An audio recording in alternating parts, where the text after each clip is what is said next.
Ladies and gentlemen, welcome to the garage. My name is Squib. Across from me is Buck. Well done. Thank you. First intro with me running flying solo on it. So going to be a little bit of a different episode today, episode 13, season 1, and this is a Squib centered episode where we are going to just kind of go off one of my pipe dream fantasies here, which is fantasy guns. So we're going to be talking about guns for the apocalypse, or SHTF, or if you won the lottery. So, but before we get into it, Buck, what have you done in this past week, or what have you acquired? Any new fun toys in the garage? Yeah, and actually, before I get into that, I just want to preface this with I've given Squib the whole episode, folks, his own topic, everything, and I am along for the ride to give what information I can provide and see where I disagree with him at. Yeah, I It's thought this sure would to happen. I thought this would be a fun topic for us to kind of explore because it's just it's a fun fantasy one kind of. Well, and we've been covering things like finances and ballistics and numbers in the season so far, so Mm-hmm. it's nice to take a break, take a step back. Mm-hmm. And here we are just, talking about some fun Yeah, topics. exactly. But so in the studio here, I've brought it. What I got this past week, my girlfriend and I actually had our Christmas. For the listeners, it's a little late, but for us, it's a little early because we don't often spend Christmas together. We go to our separate families, being boyfriend and girlfriend. She got me a sword, Squib, It's beautiful. and it is a broadsword, Damascus steel, hand forged, battle ready, which is my biggest pet peeve with swords nowadays. Yeah, because you get a lot of those that are just for display purposes only. Costume swords. Yeah. And like you see the big labels of like Pakistan that's Mhm. like not even hidden. Do you know where that one was made? Canada. Canada. Okay. So this is a Canadian It's from the smith. Great White North, eh? Yeah. And Means it's going to be extra polite when you stab somebody. the thing is sharp, dude. It is, I yeah. mean, it's wicked. Yeah, I was monkeying around with it a little bit before we started recording, and it's pretty awesome. I'm a big Yeah. fan. So it's my new bedside defense weapon. That's not a firearm. Heck yeah. And Well, I would probably take that over the wooden Louisville Slugger I also keep next to yeah, my bedside gun. yeah, a little sharper. Yeah, definitely a little sharper. But yeah, So that kind of takes me back to I went to a Renaissance fair 2 years ago in Castle Rock, Colorado. And for our listeners, I don't remember the name of it, but it was fantastic. I mean, being there for a day for a solid 10 hours was not enough time. yeah. And they had a couple of bladesmiths there, and they had swords for everything you can imagine. I mean, pirate swords, medieval style swords like what you have here, fantasy swords. One that I was really attracted to. I have a thing for Viking stuff. Mm. So I almost dropped. I think it was like $800 on a Viking sword that I Yeah. definitely didn't need, and I almost regret not buying it. Sometimes. Someday.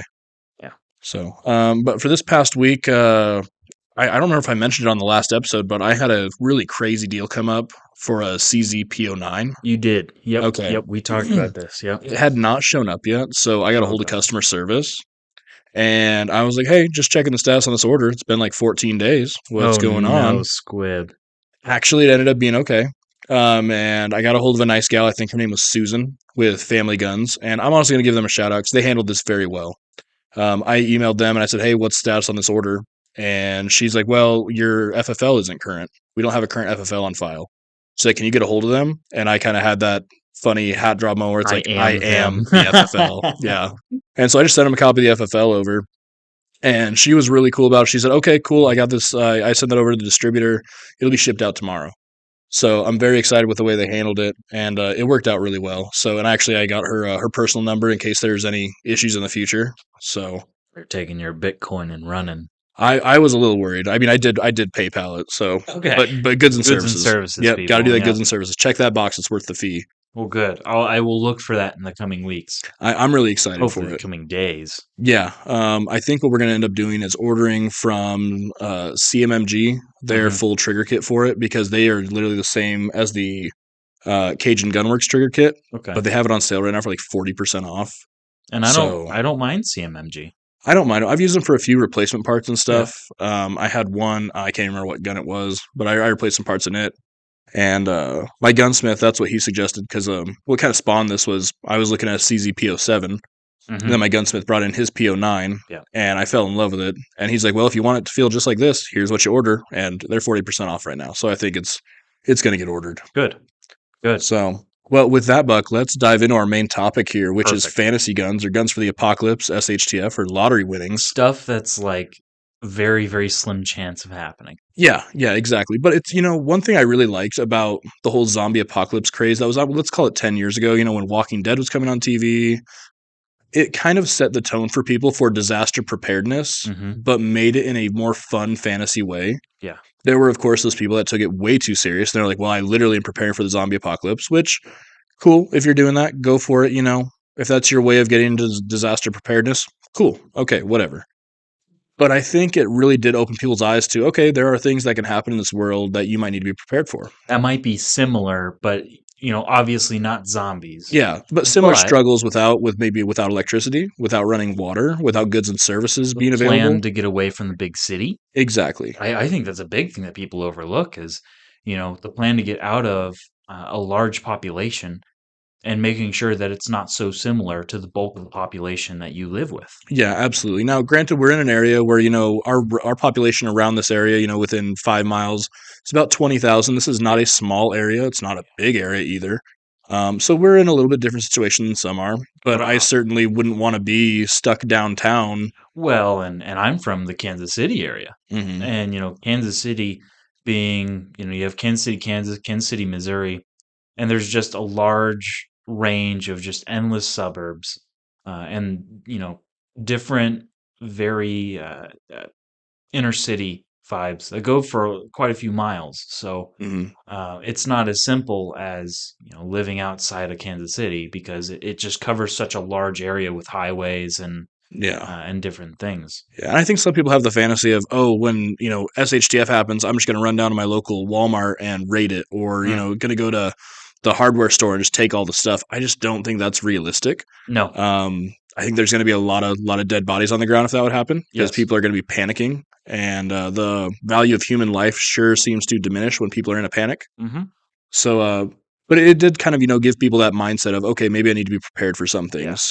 So for fun, let's look at if we had to choose 5 firearms for the zombie apocalypse. Yeah. Buck, what are you kind of thinking? I did kind of break this up into a few caliber, or not few calibers, few categories Sure. of rifles, shotguns, and handguns.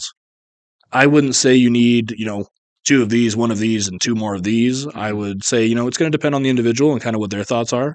So if we got into rifles for a zombie apocalypse, what are you thinking, Buck? You know, so, and I'll admit, Squib, I should have looked at the notes a little bit more, but I also wanted to kind of be on my toes for this episode. Hmm.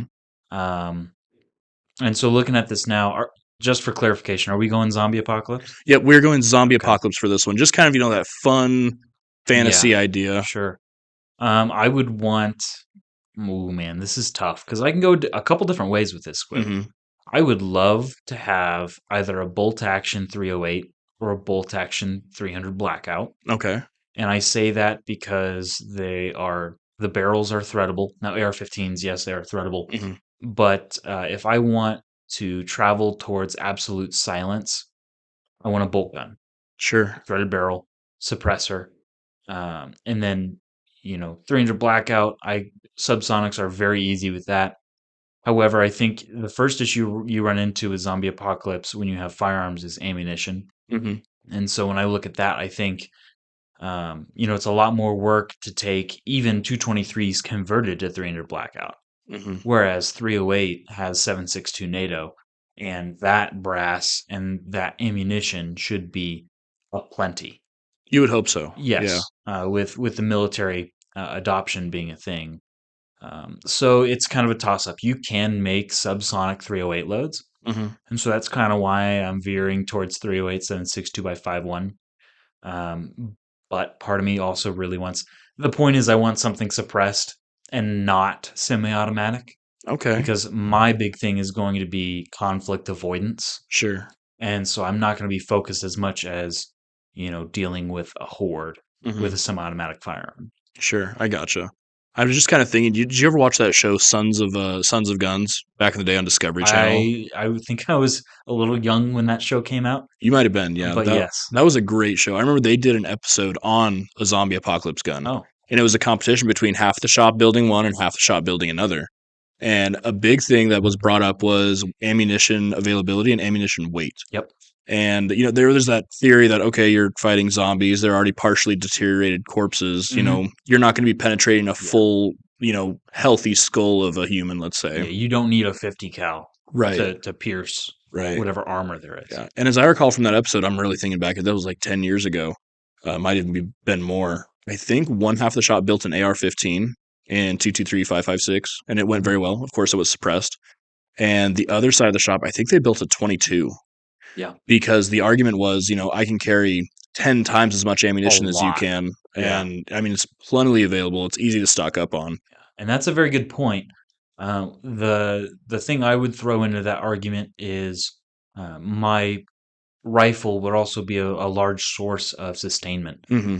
for game hunting. Right. And while I understand the 22 argument for zombies, and I think that's a really good argument, I think for if I had to have one rifle, I know we're in like 5 gun choices here, but if I Hmm. had to have one rifle, I think I would want a 308 or a 223 because they have the ammo capability, but I also don't have to worry about, sustaining, if I'm deer hunting in Missouri or something Right. plentiful. And you're strictly meaning bolt action. Yes. Yep. Okay. Yep.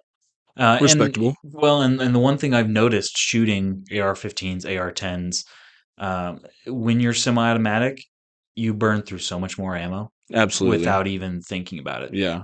I think I went through 50 rounds probably 4 or 5 times faster than I would with a bolt gun. Because Hmm. and on the same side of that, with a bolt gun, I single load most of my cartridges, so I Hmm. have to think about loading every single one of those cartridges in my gun Right. versus a magazine that just lets me know that I still have ammo as long as that bolt's closed. I get that. Yeah. I think my rifle choice, I think I'm gonna be close to the same caliber. I'm thinking of a 5.56 AR-15. Largely because that's what I'm comfortable with. And I Um, think most Americans, I yeah, think that's what they would put in their grocery cart in this yeah, situation too. yeah. I mean, ammo availability's out there. I mean, I know at my house right now, I have 2 or 3 like boo boo kits for ARs where it's like, here's every pin and spring that could break, and here's a pack of 2 of them. Yeah. And I mean, if I threw a couple of those in a bag, they weigh almost nothing. So I think for a rifle, I'm definitely gonna go with like an AR and 5.56. Mhm. So that's one gun each so far. Yeah, and so, and I actually would like to comment on your selection too. Another thing I'll throw in there is that AR-15s, while I don't think it's as big a thing now that quality control has been such a big thing, but AR-15s break down a lot more than bolt guns. I can fully agree with that. Yeah. And so, going with a bolt gun for myself, there's a lot less need for me to carry spare parts. Right. Versus an AR-15, you might need a whoops kit Right. or something like Yeah. that. One thing I think would be nice though, if you had an AR in the situation, is hopefully you are able to scavenge parts off other Mhm. ARs. Yeah, Where with a bolt gun, you're going to be more subjected to, I got to find the right caliber, the right bolt, the right model to right. scavenge parts off, which you might get Yeah, lucky with. well, and there's a lot less Savage 110, long action 30-06s out there than there are 5.56 AR-15s Right. that have been standardized across the industry. Hmm. So that's a very good point. Yeah. So there's one gun each. Yep. So let's move down to shotguns. Yes, and for this, since I don't shoot a lot of shotgun squib, I'm gonna keep it short and simple and just go with the Remington 870 Wingmaster. Solid choice. And just with the Wingmaster, if I'm using a shotgun, um, granted, now that I think about it, that's going to have a fixed choke, Hmm. and so I won't be able to run slugs. Right. I think I'll take that though, because I Okay. can still run buckshot Right. and be okay. And shotgun's kind of in the zombie apocalypse category. It's kind of a weird one for me. I Hmm. would hope that I had a rifle or pistol to fall back on before I had to use a shotgun in a zombie apocalypse. Yeah. Because, when we're talking dropping zombies, we're probably thinking of headshots, Yep. assuming Yep. the normal lore of, kill the brain, whatever. Yeah. Everybody's got a theory. Right. For a shotgun for me, I'm going to go Benelli M4. That doesn't surprise me. I mean, you got to have the Gucci gun in there somewhere. Well, But I also there's like, some solid theory to that though. yeah, my thought on it is, if I'm in a position where that's what I got, I want to get those rounds out of the tube as fast as I can. And I think if you're talking about semi-automatic shotguns and the diversity of ammunition that you'll be running, Hmm. I don't think there would be a better option than the Benelli M4. Right. And, there are enough of them in this country that, with law enforcement, with military, and in private hands, I think if you need to scavenge parts, Not going to be as easy Mm. as a Mossberg 500 or 590 or Remington 870, but I think that there are enough of them out there. You could scavenge off a Coppola T4, which is an M4 clone, and it may not look as pretty and won't say Benelli, but you could scavenge parts off it if you need to. But at the same time, you can run half slugs in it. Hmm. You could run half buckshot. And so what those are, people, is you pretty much take a 12 gauge shell and you cut it in half, Hmm. and they're like short little stubby things. Yeah. They have a lot of uh, processing issues in semi-automatic firearms because there's less oomph there to make the bolt go back. Right. M4s, Benelli M4s, were specifically built so that they could run anything and everything Hmm. from Dragon's Breath to hard slugs. Yeah. And I think that's a very good choice for shotgun. Plus, then you get the cool factor of I'm carrying a Benelli M4. So, Yeah, there is a cool factor. And I think this is where kind of maybe our approaches are a little different because again, I go back to, Remington 870 Wingmaster. If I need to go dove hunting to secure tonight's dinner, mhm, or even frogs or waterfowl, yeah, pheasants, 870 Wingmaster, absolute yeah. monster. That kind of harkens to Dave Canterbury. He Hmm. was he was one of the two survivalists on Dual Survival. He runs the Pathfinder School which is a survival program you can go out to. I think he's in North Carolina. I could be wrong on that. But he in an interview was asked, if you could carry one firearm for a survival situation, what would you carry? He said a shotgun. Yeah, Your right. diversity of you can take everything from, like I said, frogs, doves, small things with a light load, to deer with buckshot or slugs. I mean, Yeah. you have this vast array of taking almost anything in North America. I mean, would I want to go grizzly hunting with slugs? No. No, but Would it do there it? there are a lot of guides who carry 12 gauge and slug Sure. as a protection, in bear country. Yeah. So okay, so we each have a shotgun and rifle picked. What about a handgun? You know, uh, zombie apocalypse, I'm throwing out all stops of like micro pistols or Mm, concealed carry. I'm going with my full size CZ79 or CZ75 P09 mm, in Desert Tan 19 plus 1 capacity, raised beautiful, suppressor sights, threaded barrel. I'm going full out, full size pistol, beautiful choice. freaking massive. I gotcha. And I'm going to put it on my thigh. It's so Mm. big, I'm not even putting it on my hip. No, Thigh that goes holster. on a thigh rig. Yep. Yeah, I wish it was more socially acceptable to wear guns on a thigh rig, and because I think more people would carry a bigger gun, Yeah. and not get so many weird looks. We had a guy come into the shop the other day that was carrying a 1911 on his thigh, and I Yeah. wanted to be like, "Good for you, man," but I'm also like, "It's It kind of looks weird. weird. It looks weird." It looks weird. Yeah, You have to have a sizable handgun in order to put it on your thigh, yeah, I think. I agree. And is it the most comfortable way to carry? I would argue it's definitely one of the most comfortable ways to It's carry a big gun. with experience in drawing, I think the other thigh holster I have is for my HK USP 40, Hmm. which is also a little bulky. And for drawing a handgun, I think it's one of the most comfortable things that I have found to use Sure, versus hip holsters. I gotcha. I'm gonna choose a couple of handguns for this one. Of For course you would. first one I'm going with is I'm probably gonna pick up a Glock 17, preferably Gen 4. Okay. Generic, yes. God. This was Um, supposed to be an entertaining video squib. a lot of people like Glock still. Glock. I want a Glock. I love my Austrian murder Legos. They're fantastic. Uh-uh. But that comes from parts availability, reliability, magazine capacity. Yep. Um, my second one I'm gonna pick a 357 revolver, and that comes from being able to use two different types of ammunition in it. Either I find or have 357, or I find or have 38. So for me, it comes down to covering more bases of what might be available in a situation. Mhm. So with that, there's four of mine to your three. You have Yes. two more guns to pick. And see, this is where, again, we're going to clash. I think you wasted a slot with going with a second pistol. Really? I Okay. do. And this goes back to, my CZ75 P09, Mm-hmm. 19 plus 1. Mm-hmm. With, if I can get 2 extra mags, I'd be happy. Oh yeah. And at that point, you're at 57 rounds of 9mm. Mm-hmm. Holy cow. Mm-hmm. I feel pretty confident with that going into a zombie apocalypse Sure.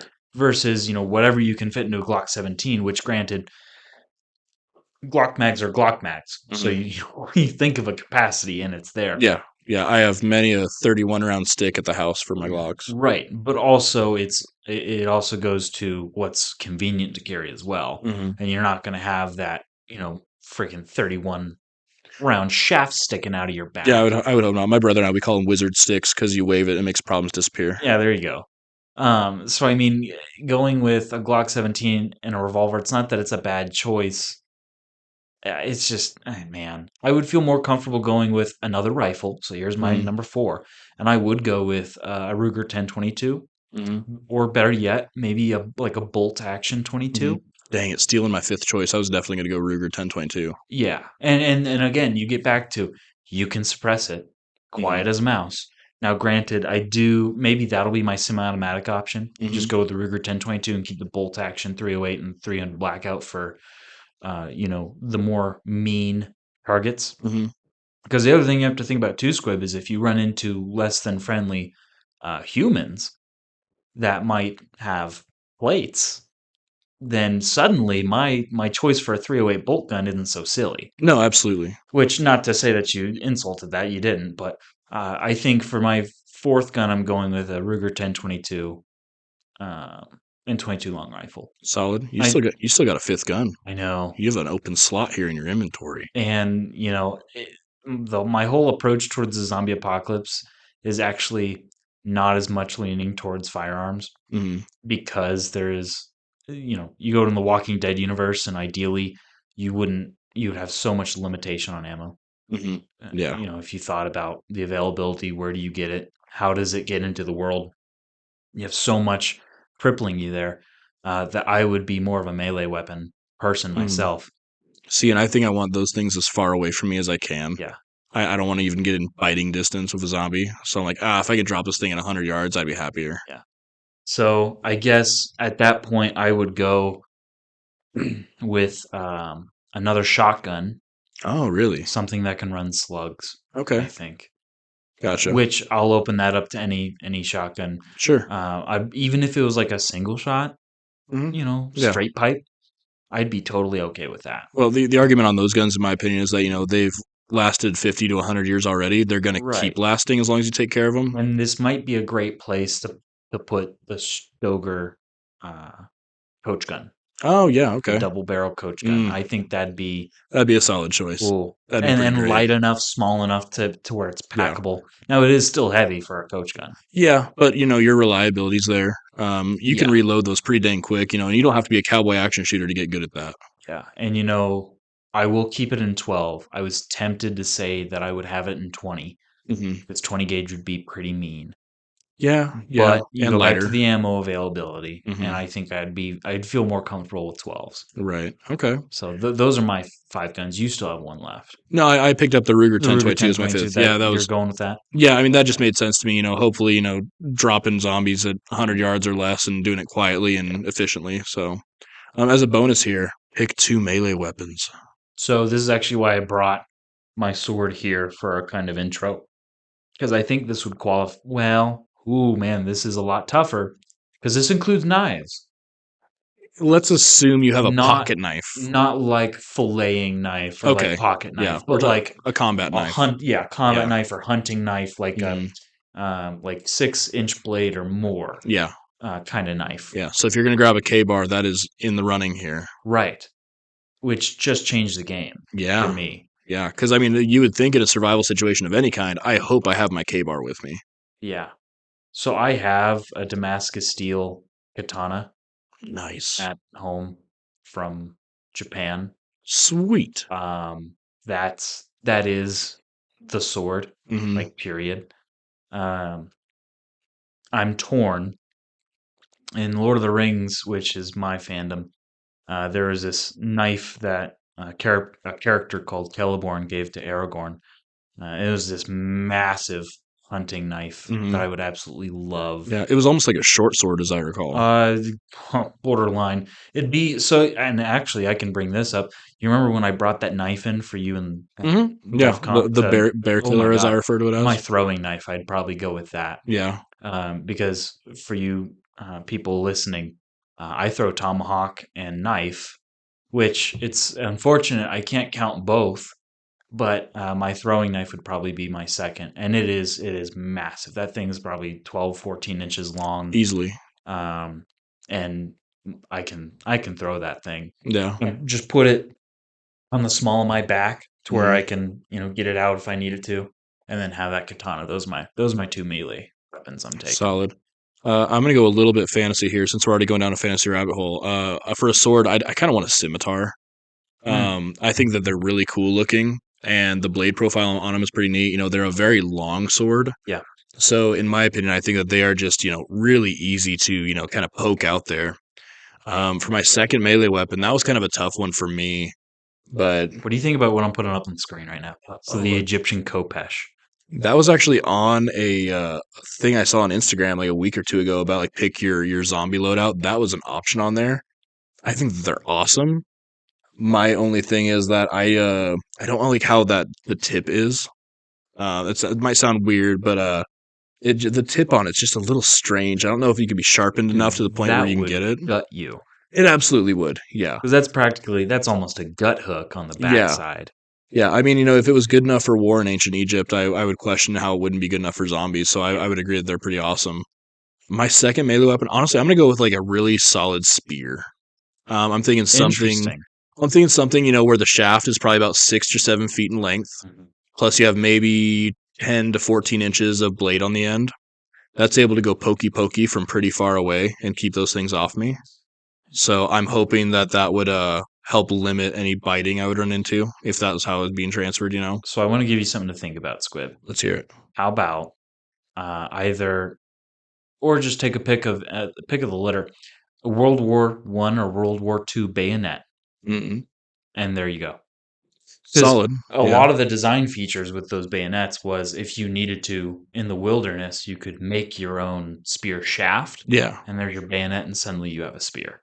If I had picked a gun that I knew I could mount a bayonet on easily, I definitely would have. If my AR had a bayonet lug on it, There you go. if We're in an anything counts thing, sure, right? I yeah, mean, I so could definitely bayonet I could lug, definitely see the argument on that. yeah. I think it'd be a solid way to go. Because I would challenge you. Hmm. It's not that spear is a bad option. It's so you have a spear and a sword, Hmm. but if you need to split wood or if you need to start a fire, Hmm. I feel like it would be a lot more cumbersome to work, flint and steel with a sword versus, a Well, but we knife. had assumed you have a fillet knife or something. We're talking just I combat guess melee so, weapons. like So a pocket knife or yeah, something. So, I okay, see where you're coming from on that, though. yeah. Gotcha. Now to kind of move this into the next subject, how would this change from going from like a zombie apocalypse fantasy scenario to an SHTF scenario? So an SHTF, We're assuming like grid down, people are rioting, okay. people try to bust into your house for what little food you might have, whatever. So this would be like domestic. Yeah, we're Okay. we're saying, the horde is no longer zombies, but it is your fellow Right. human. Because in my mind, my first thought goes towards Red Dawn when I think of SHTF. Hmm. And suddenly I have Spetsnaz, in my backyard Right. parachuting. And I think, Um, when people say SHTF or Tiawaki or, that falls under the yeah, umbrella. absolutely. Yeah. Because, you don't know what that Yeah. threat might end up being in the Hmm. future if there is one. But how would your loadout change from this? Definitely going with a semi-automatic Hmm. weapon. I have to at that point. Yeah. Because my thought then goes towards these are people that will try to be at the same level as me Hmm. in terms of what they're armed with versus a mindless horde like zombies. Right. So instantly, I go towards an AR-15. Probably I'm going with 16 inch. Hmm. Just kind of the do all. Whatever. Yeah. The Um, barrel length argument has bored me to the point where now we're three it's years into it and I'm over it. whatever. It's what's available Yeah, we the get it. Your 10 and most. a half is really cool, bro. We get Yeah, it. but man, that's tough. So I think my issue would first be what optic am I going to put onto it? The only option I have, so maybe it's not as tough as an answer as I thought. I'm putting an RD-25 primary arms red dot Mhm. onto my AR-15 Solid. because that's the only 1X I can trust Hmm. at this point. Everything Yeah. else is like 6 to 24, 1 to 10, which granted that would be an option, but I think I would pack up a 4X ACOG I have, Hmm. and then the 1 to 10, and then the 6 to 24 by 50 in my go kit. And until I get to a sustainable place to where I can swap that gear out, I think I'm just keeping it red dot. I gotcha. And the way I've sorted my AR-15 that I have now, I feel pretty comfortable with just saying that. I Hmm. have my ammo and probably 20, 30 rounds of magazines worth of Hmm. ammunition. I have thousands of 223 rounds, so Hmm. I feel pretty confident with that. Solid. I'd probably drop my Ruger 1022.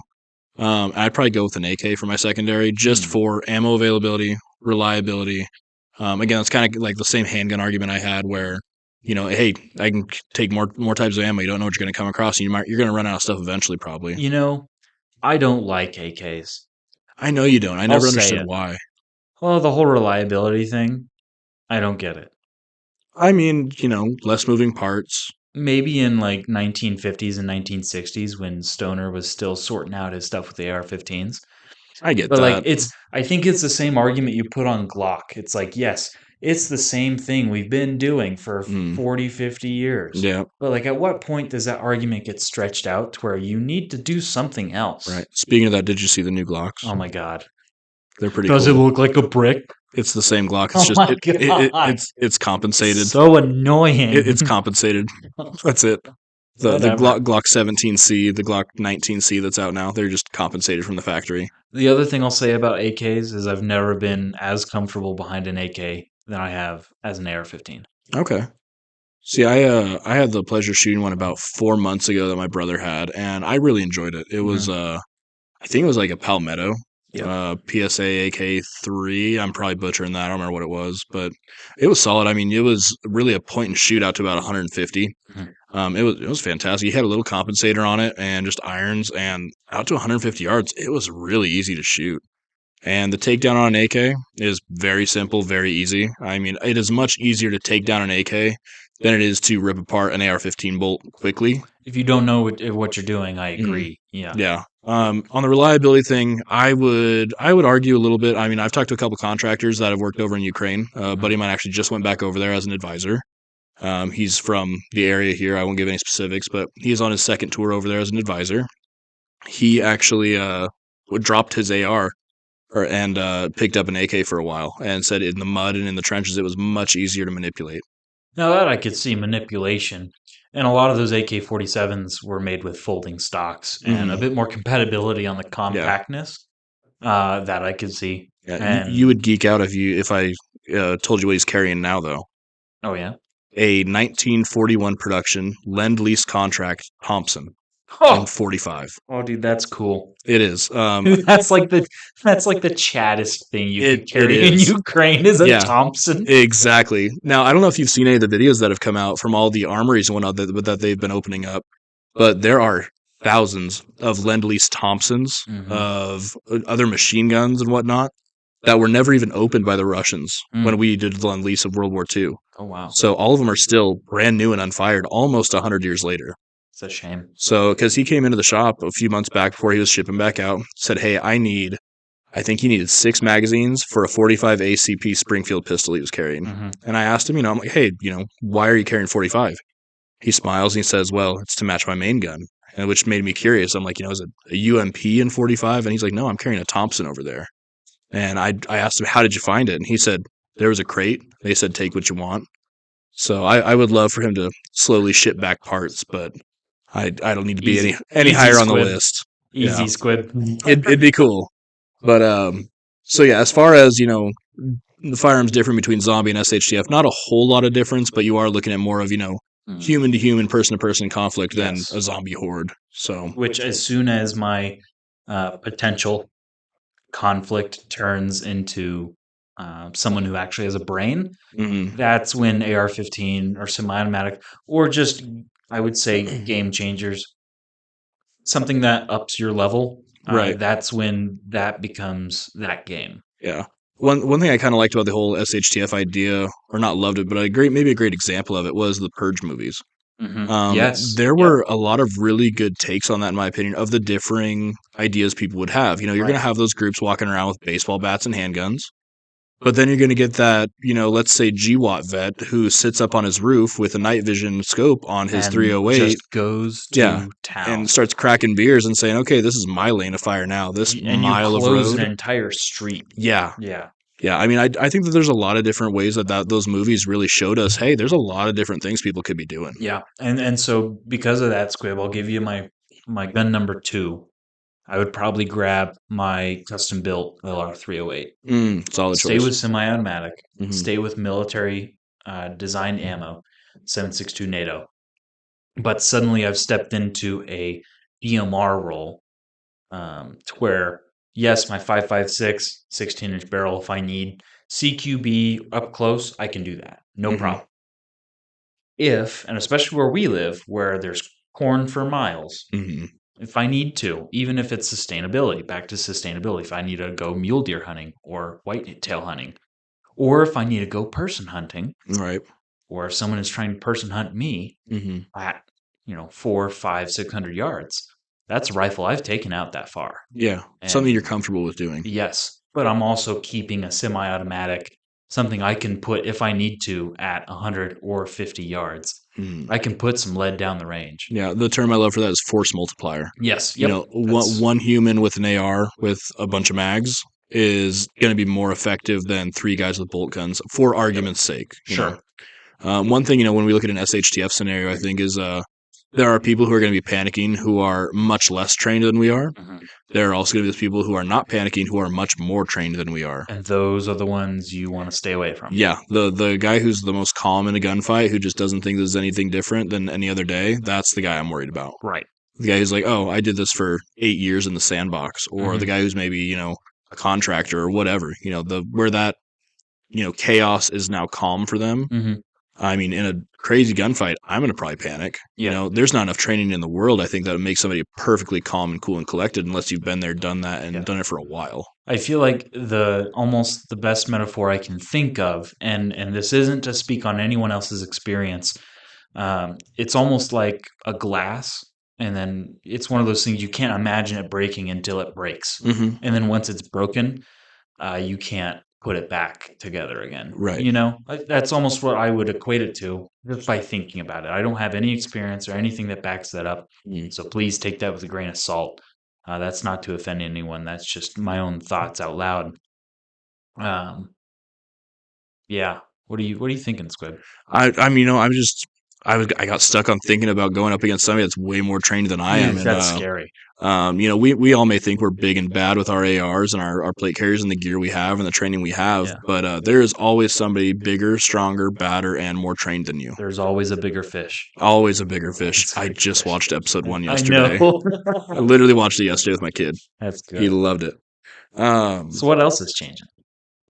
so outside of that, for my secondary handgun, I'm definitely dropping that 357 and 38. Good. I'm probably going to go with another CZ that I have. Whether it be the PO9 when it comes in, or I really did like that 75. I was pretty comfortable with that. Hmm. It would be another handgun on backup. It wouldn't be like a snub nose 38 like what I'm carrying right now. It would be something with more capacity. Hmm. Throw extra mags in a bag, or in my on my combat belt or my duty belt. Something like that's going to change. As far as the shotgun goes, probably still going to stick with the Benelli M4. Good call. I mean, hopefully, I really can't think of a lot of scenarios where I'm going to want to swap to that Benelli anyways. God forbid you have to clear a house, because as Oh, cool, nightmare. yeah, as cool as people think CQB is where people die. It's the worst case scenario Yeah. in my mind. Yeah, I have a couple of buddies who, I have one good friend who I won't mention his name. He was a door kicker for 12 years. And he That's a said, long time to be a door kicker, yeah, dude. he is doing the best he can now, Hmm. we'll say. And he said when he started over there in the sandbox, kicking doors, it was going in, clearing a house, and then going to the next one, clearing a house. By his second tour, it was, okay, we're going to throw an explosive in the door, Hmm. and then the house is clear. By his third tour, it was no longer, I'm not even within 500 yards of that house, I'm going to call in an airstrike on the house. Yeah, the SOP changes a little bit, huh? It sure does. And that just comes with learning from combat. I think, CQB is where people die. Yes. There was that case, I think it was in Germany or Turkey like a year ago. Police raided a guy's house, and he had a 12 gauge shotgun. Hmm. And the guy dropped two cops as they came in the door, and then they got him. The third cop got him. Yeah. The guy had no formal tactical training. Right. He was using a pump action shotgun. And it's doorways are just such a funnel. Oh yeah. Oh my gosh. One guy on Instagram, a unique skill set. His name's John. He's a bail bondsman, a former bail bondsman down in Atlanta. Mhm. He will post videos a lot of the time of what he calls fatal funnels or fatal stairwells, and they are tactical nightmares. Yeah. No matter what way you look at it or approach it, I don't care if it's just you or a team of 5. People could die really easily. There's something especially in a stairwell. Of course, I understand that there's SOP and tactical ways to clear that, but I can't help but feel that no matter what your approach is, you're going to give something up in terms of either tactical advantage or position. I feel like there's a give and take to that. Yeah, there is no perfect answer to a stairwell or Oh my God. just like there's no perfect answer to CQB. Right. There are the better ways to handle it, and then there are calling in airstrikes or artillery from a mile away and having it just not be a problem anymore.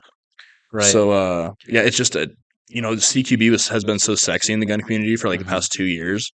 With their level 4 plates and their 10.5-inch AR, and I'm going to go in and throw a flashbang in it, and it doesn't sound like fun, Right, but I also think that's the charming part of the Second Amendment community is that I think part of that is recognizing we understand that this is the ugly part of firearms. Therefore, we need to understand it and practice it. Right. So it's not uglier, Yeah.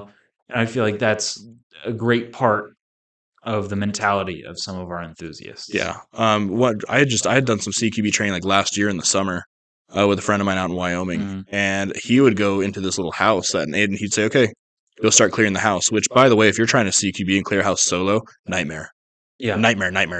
Yeah. It's not fun. And he would just hide in a doorway, and I'd take one wrong step, and he'd put his finger to the back of my head and say, "You're dead." Boom. Yep. And it's tough to do with one guy, 2 guy, 5 guys. It doesn't matter. It's tough. Yeah. So, it's the SHTF scenario. Hopefully, I'm not using that Benelli M4 a whole lot. If I even had to do CQB, I'm probably hoping I have my AR still. I would rather have more rounds on backup. I don't know. It kind of depends on the scenario. You're really making me think. I don't think that there's a perfect answer for it. So, other than throwing some C4 on that mofo and getting it gone. Click, click. Yeah, a little click clack. M57 device, no big deal. So I'm gonna take a different approach. I'm gonna keep my CZ75 P09. Solid choice. Love it. And I'm gonna keep my Stoeger coach gun. Okay. For hinges. Okay, I see where you're coming from. And just pop. If I need a third hinge, whatever. Shoot that too. Toss the coach gun aside, and then roll through with the rifle. Yeah, that's a really good way of looking at it, I think. Yeah. And then at that point, I'm picking a third rifle, Squib. That's a solid choice. I am taking my 338 Lapois. Okay. Yep. Deal with problems from a long ways away. And well, my thought wasn't exactly distance. Your thought was firepower? Was plates. Sure, okay. And 338 Lapois will shoot through your plates. Oh, yeah. And probably the guy behind you's plates. So, and in my mind, I'm thinking, okay, well, I got my 5.56, I got my 308. They make ceramic and steel plates that'll cover that pretty well. Even green tip, black tip. Yep. Not very many body armor companies are covering 338 Lapois. So I feel pretty comfortable sending 250 grains at Mach speed. Yeah. Towards some level 3 or level 4 plates. Yeah. God help the guy that's just a fishing vest in his chest rig. Just maybe he's LARPing and all of a sudden he doesn't even hear it. Just yeah. You wouldn't be feeling anything very long, that's for sure. No. So to carry over from the SHTF fantasy and the zombie apocalypse fantasy, on a lighter note, let's say. Sure. If you had won the lottery. Okay. Let's say it's just, I don't know, what's a crazy number? Let's say you won and you took home $900 million. That's your take home. You would never have to worry about money ever again. Yeah, you're not looking at the price tags on anything. If you won the lottery, what are some things you would buy? And let's assume, I did put in the notes here, you can go full auto if you want to. You can go modern tactical. You can go historical. Let's assume that because money is not an object, you're just going to pay for the licenses on whatever. And, it's just a kid in a candy store, and any gun is yours to grab if you want. So, my first purchase, Squib, I am purchasing an M4 Sherman tank. Oh, I love that you went right to the It's a vehicles. big gun. That is. The big gun. You got to the bonus stuff before even. Heck yeah. Yeah. I Yeah. love it. I'm just go big or go home. I'm starting with that. Okay. My second option, um, and I will include fully automatic firearms because, Mhm. in a way, they are legal if you go through the paperwork. Yeah. Yeah. Kind of like crime punishable by fine is legal for a price. Well, no. Punishable by fine Well, means no, legal no. for a Well, price. okay, but hold on. You can own fully automatics. Absolutely. Yes. So I mean that's different. I You gotcha. can have a license. Mhm. I am buying a fully automatic Mod Deuce Okay. M2 Because why not? because I mean that's the baddest kid on the block. Yeah. You wouldn't have to worry about the price of ammo No. feeding it. That's awesome. Yeah, well, exactly. I can buy linked 50. Hmm. Who cares? Yeah, that's a good way of looking at it. First one I'm probably buying right off the bat is going to be a BAR. Like Um, the the original original bar. 30-06 Yeah. BAR because I've seen them in movies my whole life and I've Mhm. never had the pleasure of shooting one. I'm supposed to go to shoot one this next summer Mm. down in Vegas at Battlefield Vegas. Yeah. I just think they're so cool. And you know my affinity for 30-06, the old FUD caliber. I love it. To have that be fully auto, that just sounds really cool. You know they made M14s fully auto. Yeah, yeah, but that's Yeah. 308. Oh, I guess so. Yeah. I guess so. But nothing against them. All They're right. really cool. Okay. But I've talked to a number of Vietnam vets that were Mhm. issued those, and they hated them. Yes. They Yeah. absolutely hated them. Yeah. They don't, and that's why I say, did you know M14 had fully automatic Hmm. capacity? Because no one ever used it and no one ever No, talked about it no. because it I mean, sucked. and for some reason we still make like the Springfield M1As with that flap on the top for full auto fire mostly. I think those are refurbs. So for example, we have the M1A SOCOM in the shop in Right. 308. Does it have that slot? It's got the slot. What? Yeah, it's got the stock that flips Come up on, over your shoulder Springfield. because apparently they think you might somehow convert it allegedly. Allegedly. Allegedly, in theory. So, So, yeah, I would definitely, for lottery guns, I'm definitely going to go historical to start. I would want a BAR. I'd want a full auto Thompson. I'd want an MP40. I'd want a PPS 41. up shut. Why not? Because then I'm able to buy crates of 7.62 Tokarev and not worry about the cost of it. So I'll go to the opposite end of the spectrum now, and I would say that I would buy the sniper World War II sniper variant from every country involved. That makes a lot of sense for you. So That'd be really cool. the sniper version of the Kar 98 Hmm. for Germany, a sniper Mosin. I would even get the sniper Garand. I was hoping you were going to say that. Yep, because they made them, folks. Sniper 1903, Sniper Ross rifle, Sniper Enfield. Mhm. I mean, the Carl Gustaf Swedish probably had a sniper variant. I'm sure. I'm sure. But just collecting the sniper variants of all the countries from World War II. That'd be a really cool It would be collection. insane. Yeah. Not just a battle rifle, because, Hmm. I mean, if we have all the money in the world, why not just get the most expensive variant of the gun that you're trying to collect? Very, very true. And so like Mosins, you can still get a Mosin for $500, Mhm. but you get a sniper Mosin, and Mhm. all of A a real sudden, one. a real sniper Mosin, Yeah. and you're looking at probably what, $1,000 maybe, Yeah, give or take. 800 maybe, Yeah, give or take. yeah, I don't know. in My, that my neighborhood. brother's got a guy in Ukraine. I can ask his price on him. I might have to talk to your brother. You've seen how many of those have been pulled out of old armories and whatnot. They're pulling those out of old It's armories. making me itch. Yeah, yeah. Oh, I'll send you the YouTube video I found of a couple of the armories they got. With you're just gonna be at a loss for words. I almost Drooling. cried. Yeah.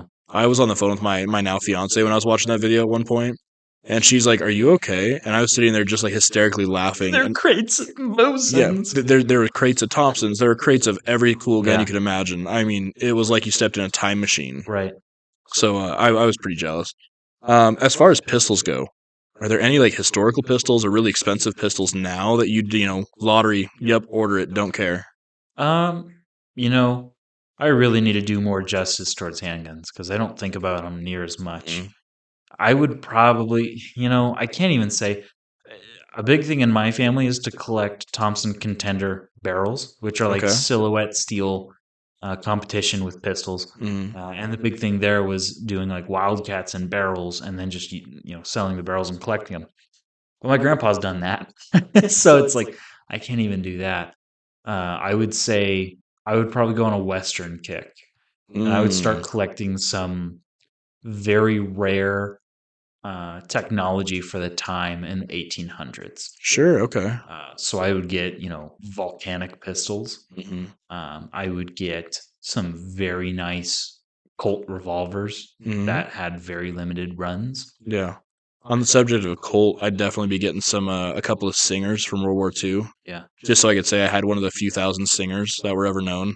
Because I forget what those even go for now. right. I want to say I'm probably gonna be wrong on this. I think they're like 8 to 10 grand a piece if you can Hmm. even find them. Right. I'd probably have every Colt 1911 from World War II from every producer. Because I have a thing for Ithaca. Always had a thing for Ithaca Gun Company out of Ithaca, New York. Interesting. I'm still looking for an Ithaca 1911. They are out there. I just haven't actually bought one yet. I might have one for you. Oh, don't tell me that, Buck. I might have one. Oh no. I don't know. Okay, we'll figure I've that out. definitely seen them. I've seen one at a gun show table. I think it was the guy wanted like 2,500, but you know how gun show prices are. Oh yeah, Um, I know what they have. yeah, exactly. I would be buying every 1911 from World War II for sure. Yeah, Just to say I had it. right. I want a Rockola 1911, and I'm going to put it next to a Rockola jukebox just for fun. Yeah. And so for my dad, who is probably listening, I think I'm contractually required to say that I would then get into Wildcats Mm, and just collect the weirdest stuff. And I'm going to list off stuff that I think he already has, but like 17 Hebe or like okay. 22K Hornet or like, I mean, some oddball Yeah. stuff. Um, and I'd probably get like 219 Badger. Okay. Never heard of that one. No, it's not 219 Badger. It's just 19 Badger Even weirder. because it's a Okay. .19 diameter bullet, Okay. by the way. Um, and just some like 19 by 223 Hmm. Calhoun. Okay. Um, oddball stuff. Yeah. I'd get real deep into the cartridge You would lore. have basically a museum of weird stuff. And I think the goal there, if we're talking money that we don't have to worry about for the rest of our lives, I think the end goal would be to collect every cartridge considered in Oh, that'd be history, cool. Yeah, that's a good way of looking at it. which is a daunting task because you have so many different people that did the same thing but a little bit different. And like you might have some variance in the shoulder design, you might have some variance in the neck length. Hmm. Like, and they're so similar. Yeah. So like a 22K Hornet as an example, the K stands for the last name of the gentleman who made it. And it's extremely similar to a 22 Ackley Hornet Hmm. because they're both 40-degree shoulders. Okay. And so they're the same, essentially the same cartridge, Hmm. but one's a 22K Hornet, one's a 22 Ackley Hornet. Hmm.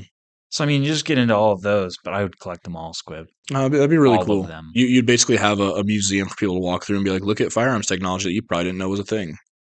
That'd be awesome. I would create the collection that me as a kid wouldn't be able to pick up my jaw from the floor, Yeah. you know? On the subject of your old revolvers, I would probably try to go buy the actual examples of, for example, there was that gentleman down in Texas that he had it validated. He had one of Jesse James's pistols. Oh, yeah. I am an old West outlaw nut. I love that stuff. I definitely get really weird conspiracy theory on that about outlaws who faked their death and whatnot. So I would go through, and if I could find them and they had been validated, I would go and buy, oh, hey, here's a shotgun that Billy the Kid shot somebody with. Mhm. And see, I actually think that's one thing I would stay away from. Would be Um, like the actual guns that like certain people owned. owned Okay. firearms. Because at that point you get into firearms that aren't famous for their models or their cartridges. Mm, You get them because they're famous because someone held them. right. And that's not so much an issue. It's if I don't tell someone and I pass away maybe, and let's say the guns just go into cycle, Hmm. all of a sudden, like let's take maybe a Colt 1873 revolver that Hmm. maybe Jesse James used. Okay. If I take that revolver, I don't tell anyone, and let's say the certificate of authenticity disappears somewhere in my gun safe and doesn't get Hmm. found, or maybe the guns are auctioned off before the paperwork's looked Hmm. through. All of a sudden, someone's bought that 1873 because it's an 1873, and they don't Sure. realize whose Right. it was. Well, I would hope the Museum of Squib would have it behind glass and it would get preserved in a trust or Sure, something. sure. But that I think that would be like the nightmare of me purchasing firearms that belong to people I gotcha. is keeping everything in line so everyone knew why it demanded such a high price. Yeah, it's a lot of history to try to Yeah. preserve. That's the word I'm looking for. Yeah. So that's where I'm Gotcha. coming from. So, are there any shotguns that you would be like, "Yep, gotta have"? Because there's one in my mind that I'm like, "I gotta." We have so many shotguns. Trench gun. Okay, yeah, yep. Yep. 1897 Yep. Trench gun Winchester with a heat shield and a bayonet. trench gun. I want a real one. Yeah. I had actually got my hands on a heat shield for an 1897. That Mhm. was original U.S. military issue. Hands on it, as in I handled it, not that I purchased it, because the Sure. gentleman wanted, I think, $1,500 for it. Yeah, it's getting ridiculous Yeah, nowadays with trench guns. yeah. Trench guns on the list. Uh, other than that, so I think I would actually, and I'm kind of breaking the rules, but I would probably get a Chapuis or some European double rifle. So not as much as Okay. shotgun, or maybe a Drillings, which would be a double-barreled shotgun with a third rifle barrel underneath the double-barreled Sounds like shotgun. some Africa safari gun here. And a lot of these are firms that are out of Italy or France or Hmm. England, when back in the day, the popular thing for sporting would be going down to Africa. Hmm. And in that case, you're shooting a lot of. I saw Drillings the other, year. I think it was a year or two ago, down in Bridgeport. And it was a Drillings that was a 20 gauge double barreled shotgun Mm, with a 7 by 57 Mauser rifled barrel on the bottom. And okay. and that's a small example of a Hmm. Drillings. You can get them in pretty much anything you want. I don't know if they still make them. And I think the one I would get would be a double-barreled rifle in 375 H&H, and just have it absolutely lavished out of my mind. Gold Mm, inlay, yeah. color case hardened. We're talking like 6-digit firearm here, possibly. Maybe. Hmm. Maybe. Well, and for some of these firearms, you're looking at definitely north of 10, 20, 30 grand. Hmm. I think also on my list would be a Sharps rifle. Oh, sure. Okay. And I think it's an 1874. It's the Quigley, Hmm. and it's a very long Hmm. octagonal barrel in 45 110. Hmm. Paper patch, paper batch. I can never say it right. Paper patch bullet. There you go. Gosh. Alliteration Um, is tough I sometimes. would get one of those. Also, like out of my mind, gold inlay, color case hardening. You can tell what I like Oh from this. yeah, definitely. I would want probably American walnut Mm, that is just uh, feathered and just burled that'd be beautiful. crazy. Yeah. So I Um, think what we're getting from this, we both need to start going buying lottery tickets no, because as much of a gambling as I am, probably not. yeah, I think I've bought like 5 lottery tickets my entire life. Yeah, I me just too. don't fall into that. Me either. But So, it is nice to kind of kick it back and be like, okay, well, what would I buy? Because like I wasn't even considering that Sharps rifle mhm. until I was thinking, well, if I'm thinking a Chapuis or like, It's um, just a fun word, chapuis. it is. That's the only reason I remember it, because it's Voulez-vous a coucher avec totally moi? European firearm Mhm. manufacturer. But like Chapuis, that's so fun to Right. say. That is a fun one. And then I thought, well, English walnut. And I thought English not walnut. Well, why not American walnut? And I was Mm. like, well, that would look really nice on an 1874 Quigley Sharps It rifle in would. 45 110. Yep. And we just make the whole It circle it's a wormhole to go down. with a vernier sight, There you go. tang sight. Yep. You almost just quoted the dialogue from that movie perfectly. So with us coming to the end of the episode here, and you already mentioned one, but what would be a couple of bonus vehicles you'd buy, assuming they're military-ish? You had mentioned a tank. Yeah, the So, and M4 we'll Sherman. say tanks because why not? Sure. I'll give you another one, though. I'd probably be the guy to buy a half track. Okay, I have no idea how reliable those things I are have no in idea. like They dirt look or cool. mud, but it's a half track. Yeah, it's Why awesome. wouldn't I get It's one? half truck, half tank. Why Yeah, not? like it's Yeah. tracks. If I had to buy one, I'd read an article on it, and I have it saved on my laptop back at the office. It is a vehicle that was commissioned for one of the princes of Saudi Arabia back in Mhm. the 90s, and it was a Chevy Suburban, 3/4 ton, and they swapped a 900 horsepower motor into it. Oh my god. And on the back of it, so it held a gentleman up front in the driver's seat, his co-driver in the passenger seat, and then in the back they mounted a minigun. Oof. Yeah. It was a protection vehicle for the Crown Prince of Saudi Arabia back in the 90s. And the pictures from it are fantastic because all you see is this gun come up on a turret out of the back of the Suburban, and it looked awesome. And That's of course, when the guy that they had in the pictures running the minigun was some old vet with aviators and a big white mustache, and who looked like he just done this a million times in Vietnam. So no big and deal to him. whoever that gun gets pulled out on, I hope you wear your brown pants. Oh yeah, yeah, And at yeah. that point, Or, that'd or be your brown robe over in Saudi yeah, Arabia, whatever that thing is called. So looks very comfy. yeah. That'd be So about it for me, though. yeah. Well, Buck, that brings us to the end of the episode here for kind of Squib's pipe dream episode. I think you did great, Squib. Well, thank you. I That was appreciate it. This awesome. this was fun to take a little bit of the seriousness out of it. Yeah, Guns are a very serious thing, but they can also be fun. sure. I think a lot of people have found firearms that they've liked by watching movies or thinking of fun scenarios. Be like, you know what, I want to own that because I can. And there's nothing wrong with that. However, you find yourself into the field of firearms, whether it's through movies or through fantasy or whatever, it can be fun. That can be a fun way to lead into it. I think this is also a great episode topic to get people thinking. And I think for sure, if anyone's listening, they've most likely come away from this episode with a new gun to Google and figure out, are they interested in it? Hmm. Will it make their dream gun board or list? Hmm. Or for those preppers out there or people who are kind of considering the SHTF situation, My fellow doomers. right? Like if they look at our gun choices and be like, well, mine doesn't match up, Hmm. but then they go into, well, why? Those are the kind of questions I think would be great Yeah. to ask coming from this episode. If any of our listeners put in the comments, my choice is an FNP90 and my FN57s, I want to know how much ammo you have. I'm curious. And where you're finding it. Yeah. And where you're finding it in a post-apocalyptic Yeah. America. Although shout out to Federal because they now make 5.7 by 28, so that's pretty awesome. Really? They do. Yeah, there are now 2 American companies that you can get 5.7 from outside of just getting from FN in Belgium. I think Fiocchi makes it too. I think you're right. Yeah. So, well, ladies and gentlemen, that brings us to the end of episode 13 of the Bucks Garage podcast. You can find us on Patreon at Bucks Garage. We are also on Facebook and Instagram and YouTube. No Facebook. No Facebook. I No forgot. Facebook. Oh, see, Nope. this is why you do the outro, Buck. It's okay. I want to see Uh-oh. you struggle a little bit. It wouldn't be a good episode if Squib didn't struggle. So, you can find us on Spotify as well, my preferred listening platform. You might be listening to this on YouTube. Feel free to leave us a comment. Please hit that like and subscribe button. It helps us get around to other listeners.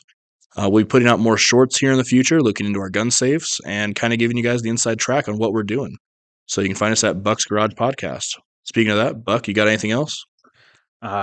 Great job, Squib. I think we'll have more of these episodes in the future. It's great not to have to do notes. Mm-hmm. And you are, when you're a co-host for me, I can be a co-host for you. So You made a really good devil's advocate. I hope so. Even though I'm a natural devil's advocate. I wonder how many Glock people you upset. So I hope all of them, yeah. because you should be ashamed. All my Austrian murder Lego fans, please. I'm worried about the AK people because I greatly offended them. Yeah, and AK people get real weird if they speak English. But I'm okay with offending the AK people. What are they going to do? Shoot at me? Yeah, you hope not. Anyways, thank you, Squib. No, it was great to experience this on the other side of the bench. So that's all I have. Perfect. Let's close the garage door, Buck. Awesome. We'll see you next week, folks. Bye-bye.